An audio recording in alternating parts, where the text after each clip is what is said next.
تو رضا ڈار نے جو اسحاق ڈار کا نواسا ہے اس نے ویزے ارینج کیے 2 خواتین کے لیے، کیونکہ اس کو پاکستان بلوایا گیا اور ساتھ یہ کہا گیا خاتون کو کہ اس نے کہا جی میں اپنی ایک سہیلی کو بھی لے کر آنا چاہتی ہوں، وینزویلا سے ایک اور خاتون تھی تو اس کو بھی اس نے ساتھ لے لیا. تو یہ جو 2 خواتین ہیں ان کا ویزا ارینج کیا گیا اور ان کے ٹکٹ ارینج کیے گئے.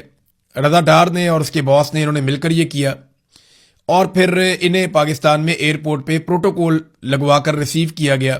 ان کے اپنے گارڈز وہاں پہ موجود تھے، ان کا پروٹوکول وہاں پہ موجود تھا.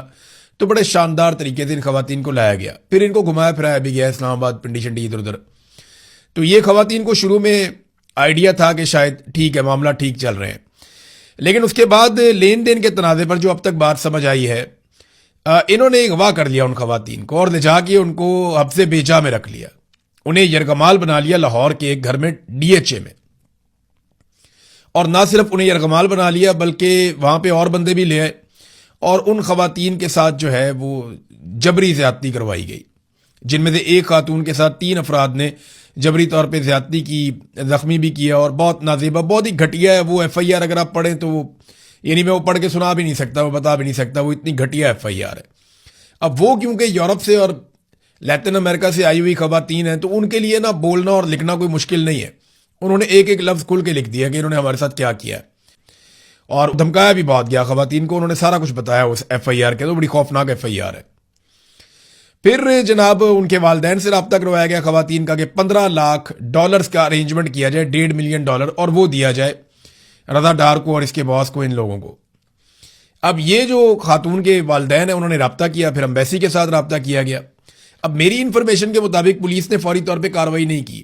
یہ بعد میں مریم نواز نے اور ان کے لوگوں نے ڈرامہ کر دیا جی 2 گھنٹے کے اندر کارروائی کر دی، بازیاب کروا لیا، بندے پکڑ لیے.